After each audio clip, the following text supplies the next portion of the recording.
Hello and welcome back to Vampire the Masquerade Chapters. This will be Prologue Chapter 5 for our Nosferatu character, Lucianna Ricci. Before I get started real quick, I would like to call out here Frank Black 5931, YouTube user, commented on my first video with where we were playing as Aaron Conway of Clan Gangrel, and noted that I had misread the rules in the prologue booklet in regards to resistance and it being used for additional initiative bumps if you don't use it. So even though we did get 3 resistance in that fight, as you'll recall from our defending, when the turn ends, no matter how many resistance you have, it only increases your initiative by 1. So it does not go up by 3 like I thought it did in that case. So just as a small note, thank you, Frank, if that is your real name, for pointing that out to me, and I will keep that in mind going forward. So, as I said, right now we are playing as Lucianna Ricci. Real quick, I've got a bunch of the stuff for her already set up. She starts off in this scenario at 3 damage and 2 hunger. So we're in not in the best way here, but real quick, I am going to put that down so we can read her background. Let's see what we get. Lucianna, a renowned opera singer during the Cultural Revolution of the 60s, Lucianna Ricci was poised to become the voice of the artistic renewal of her generation. Walking home from an especially triumphant representation, she heard the pleas of a beggar hidden in a nearby dark alcove. She ignored them, but the dark figure followed, relentless and persistent. Exhausted by the disgusting nature of the city and its people, Lucianna confronted the man, being singularly vitriolic and cruel. Irony and punishment was ever a vice of her sire. His fangs sunk in her neck, making her part of the ugliness she so despised in the city. The curse of the Nosferatu took her beauty and her voice, yet she was resilient and willful. Lucianna adapted and eventually thrived in her new existence, though mirrors were forevermore a painful reminder of what she had become. Shying away from the brutal Sabbat-choked Montreal of that era, she found new purpose among the Camarilla as an informant from behind enemy lines. Her luxurious past was replaced by a solitary existence in abandoned corners of the sewers. Her mastery of the burgeoning metro system and unparalleled knowledge of the expanding Montreal underground shielded her from the sun, the Sabbat, and unsuspecting citizens who would gawk at her hideous visage. Hiding during the Night of Ashes, she was relieved to see a growing Camarilla presence in her city. Keeping an eye out for Sabbat survivors, she was shocked to discover a priest of the fallen sect lurking around her sewers, even more so when he lunged at her savagely. So I'm guessing that's going to come in play a little bit later. Lucianna only has 4 health, so the fact that she starts at 3 damage is not good. She does have 5 willpower, which starts off unused. And like I said, we're at 2 hunger. So, let's jump into it. Where did I put the book? Lucianna, it's been 3 hours since you've exited your haven. The sheriff, Caleb Duval, has passed on the word about the disappearance of a theater troupe. This troupe apparently consisted of both mortals and vampires, the latter of the Toreador clan. You are thus first in line to try to gather information in regards to what might have happened. You didn't expect, however, that you'd be intercepted so violently in your quest. For a moment you thought the end was near, for real this time. Everything happened so fast, too fast. You were examining markings on the floor when suddenly you were attacked by a shadow in the darkness. He pushed you against the wall. You turned around and used all your strength to withstand the impact. His face then appeared to you in the faint light emanating from the manhole covering leading to the street, and then horror. The sight of a coat made of human flesh. Could this mean the Sabbat have returned here in Montreal? You ran away to inform the others. You shuddered just from the thought of that coat made of human remains. You must absolutely warn the sheriff. But first you're going to have to feed, and you know exactly where to go for that. You silently lift the manhole covering leading to the alley behind the theater. The artist exit, a door that brings forth many memories of your past. You, the diva standing in music halls from Detroit to Paris. You, the stunning beauty who lived in the now, humiliating other artists and admirers through your sheer looks and talent alone. You, the mortal he attacked after the show when you tried to be discreet by exiting through this street. He kidnapped you. You managed to escape and you thought you were saved, only to spend the next few days screaming in agony following the painful transformations you suffered. The news talked about possible suicide. Your body was never found, however, and with time you were forgotten from the collective memory. Despite your clan's natural sympathy for the homeless, you've harbored a deep hatred for them ever since. You suddenly snap out of your melancholic daydream. The smell of blood has grown stronger. It's time to feed. The objective tonight is feed discreetly. Action. Read event E1. We've got an investigative spot there. We are here. Before playing this prologue, set your damage tracker to 3, your hunger tracker to 2. We have a homeless, and we have a couple. I wasn't sure. I kind of assumed that she might go after the couple for feeding, so I had them marked with the... If you notice here, we've got a red base on them. Those are characters that you feed on. So I guessed wrong on that one. Real quickly, where did I set her booklet? Because I had it. So it's already been done. Let's try not to mess up everything while I'm looking for this.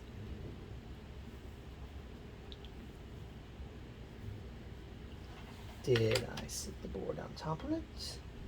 No, I did not.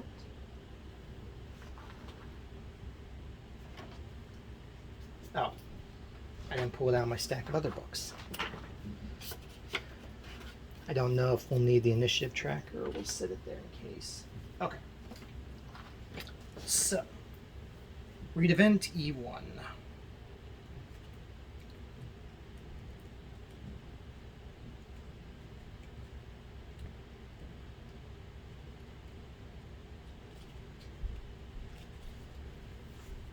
Landing in the alley. You emerge from the sewers. Quick glance around the small alleyway you find yourself in helps you spot a couple. You're going to have to make them leave if you wish to feed on the vagrant located not too far away. Okay, so real quick, swap their faces. She wants to feed on him.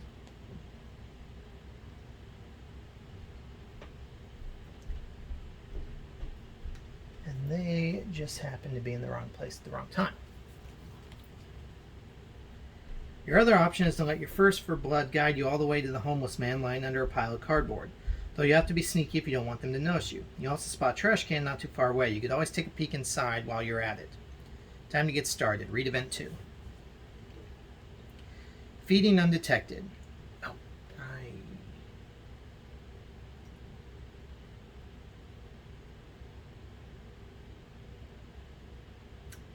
I need their state cards too, don't I?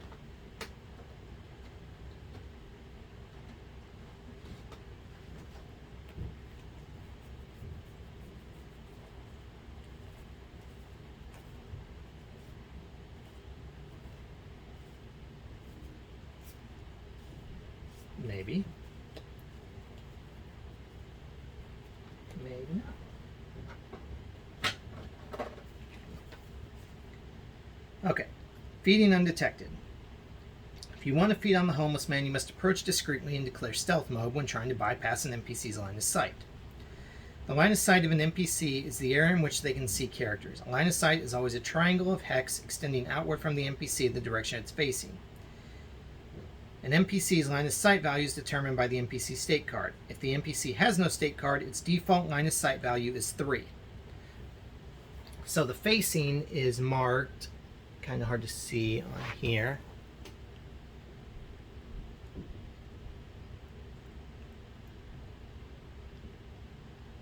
Well, it's hard to see, but carved into each of the, molded into each of the bases, right here on this one, are little arrows which indicate the direction that they are pointing for looking at. So Lucianna is facing that way, the vagrant is facing that way, and the couple is facing that way.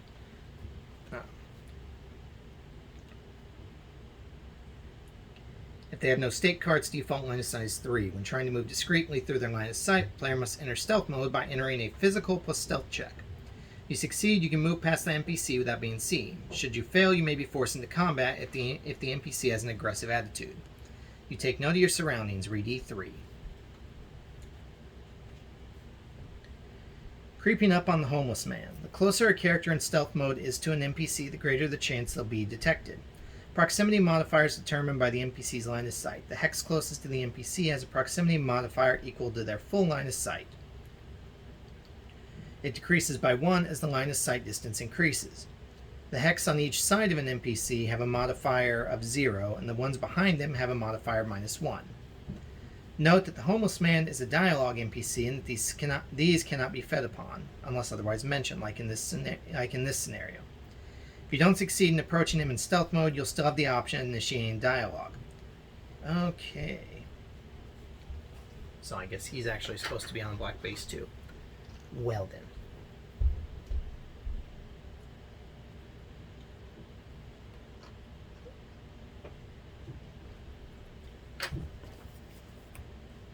You watch the resting homeless man from afar. Read E4. Happy couple. There's a couple chatting not too far from you. You can't simply feed on the homeless man in front of them if you don't want to compromise the masquerade. It means you'll have to find a way to get them to leave. The couple laughs, deeply engrossed in their conversation. Read Event 5. Searching through the trash. If there's an investigation token, like the one placed atop the trash can, you can also place your character on a hex adjacent to the token in order to investigate the area. You decide on what to do next. Read Event 6. One last piece of advice. The Nosferatu curse deforms the kindred to the point where they cannot hide their vampiric nature. It means any NPC that you dialogue with, whether you initiate or become involved at a later point, will see you for what you are, causing an immediate masquerade breach. If you do not use your level 1 obfuscate power mask of 1,000 faces. I did not grab my disciplines. So let's jump through here to Nosferatu. That's Kadif, that's Gangrel. That's Sombra, Malkavian, Ministry, Nosferatu. Okay.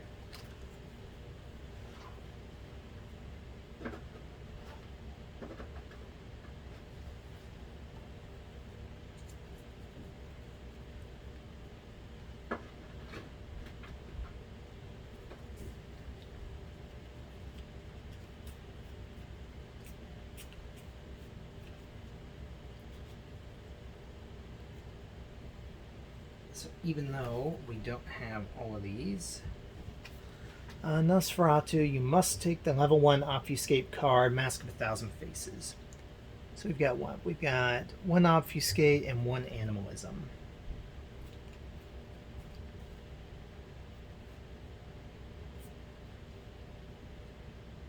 So the only level 1 animalism is Bon Famulus. Summon your rat Famulus in combat. Take its summon state card.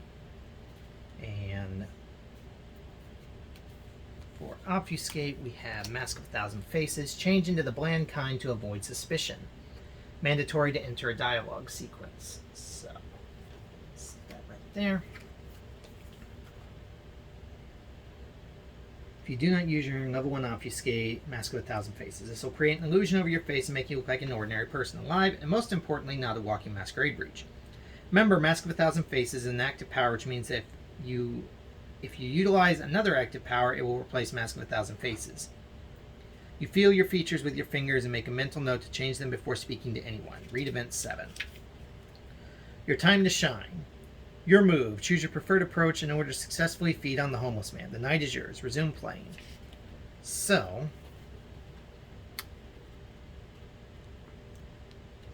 movement is, I believe it was athletics +1.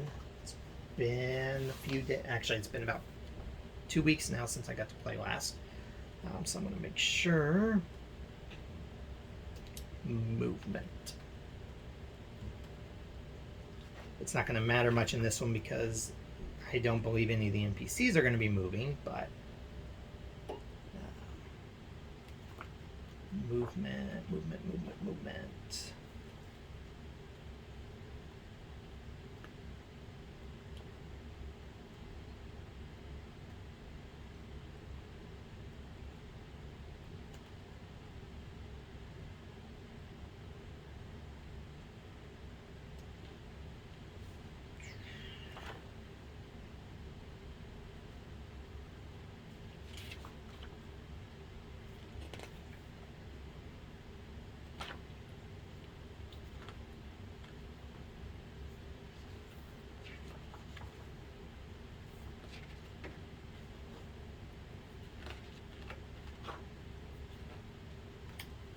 Sorry about this, folks. Movement. Athletic skill +1. Okay. So we've got movement of 3. Let's go over here. 1, 2. And let's investigate the trash can. Page 29. Trash can. You walk towards the trash can. Though the beast inside you is getting increasingly frantic at the thought of feeding, you figure it might be useful to search through this bin first. After all, you never know what you might find. Make a mental plus search check. We get 3 successes and we have 3 dice to roll, but 2 of them are going to be hunger dice. If we get 0 to 3 successes, read investigation 1. If we get 4 successes, we get investigation 2. So we get 1 black, 2 red for this. We get 3 successes to start.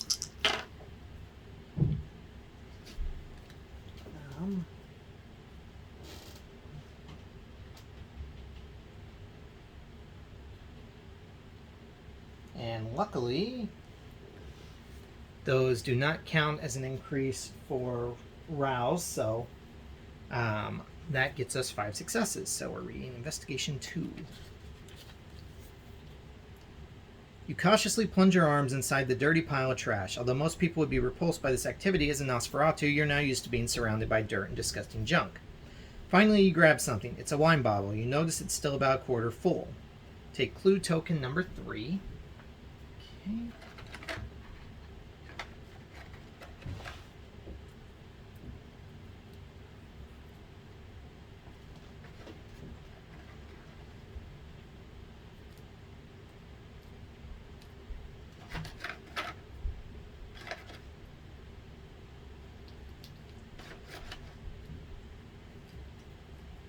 Number 3. Okay. Use some of the liquid to clean up your arms. You'll smell like wine, but at least you won't smell like garbage. You decide to save the rest for later.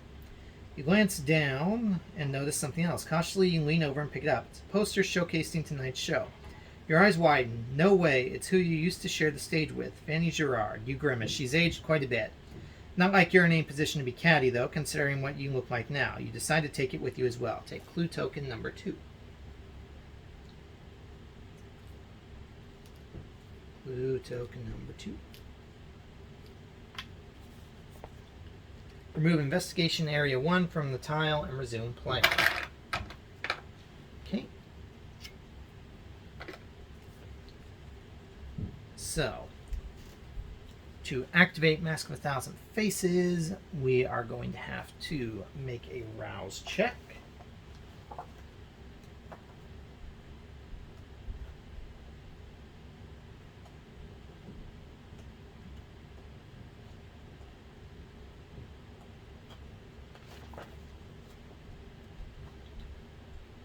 Which, if I'm remembering rightly, is just going to be 1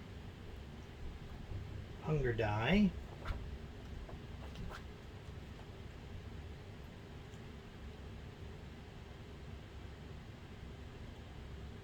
Rouse check is a single red die roll.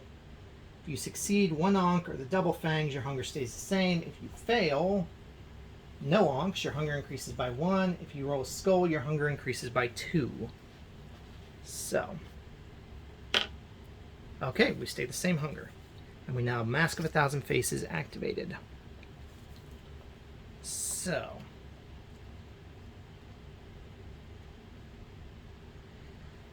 let's go and talk to the couple to try and get them out of the way. So, go 1, 2, 3. And that's not really going to matter because nothing else is happening. So we're just going to move over to there.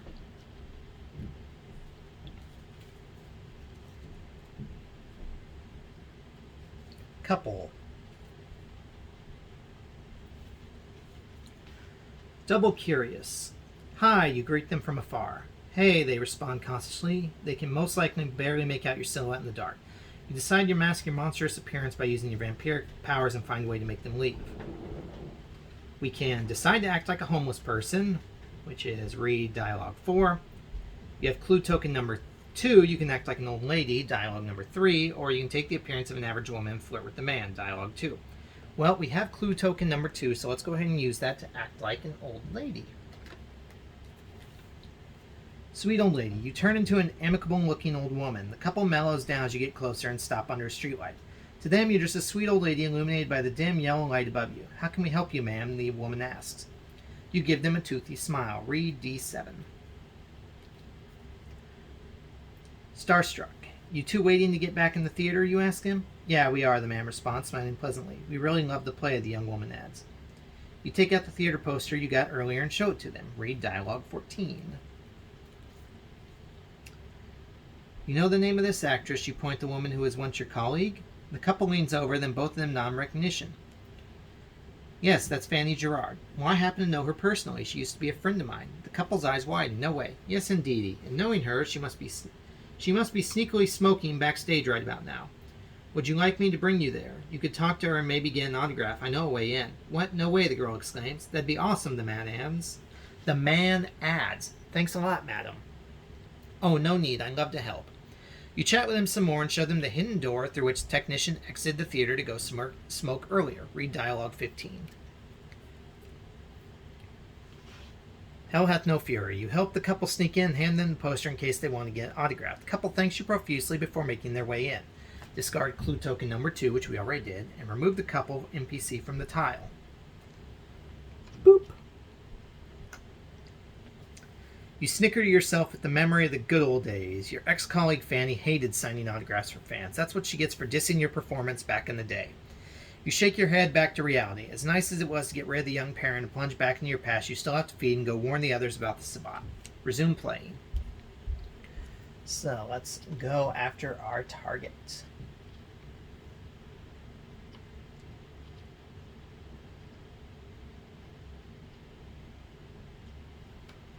The homeless man.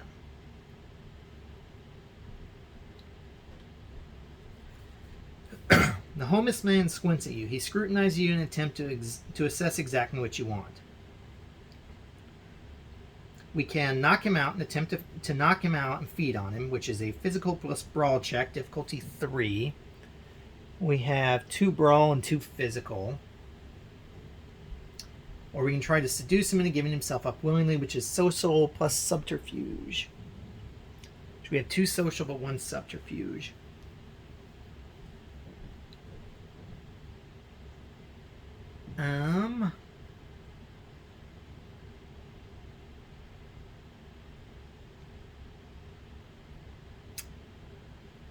Let's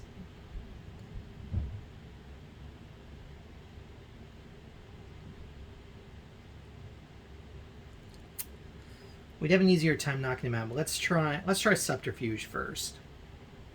So social plus subterfuge check. And both of those dice are going to be red. I forgot about that. But we have 1 success, and we need 2 successes. Okay, we got it. Read dialogue 5. Needs some action. You look like you could use a bit of loving, you whisper in a sultry voice. The man's expression morphs from that suspicion to lust. Aye, well, a man does get lonely. How about we start with a kiss then? You stroll towards him as he leers at you, licking his lips. Heh, why not? Before he can react, you grab him and sink your teeth into his neck. The man wriggles a bit, then goes limp and moans in ecstasy. Once you are done, you place him back on the ground, lick your lips to clean the blood. Your hunger has been satiated. Decrease your hunger by 2. Boop. No more hunger.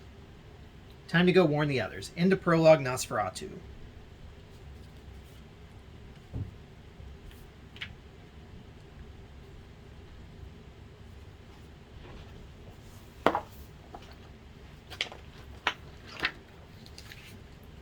Conclusion. You used to live off consecutive successes and admirers, but these past few years your objectives and motivations have changed.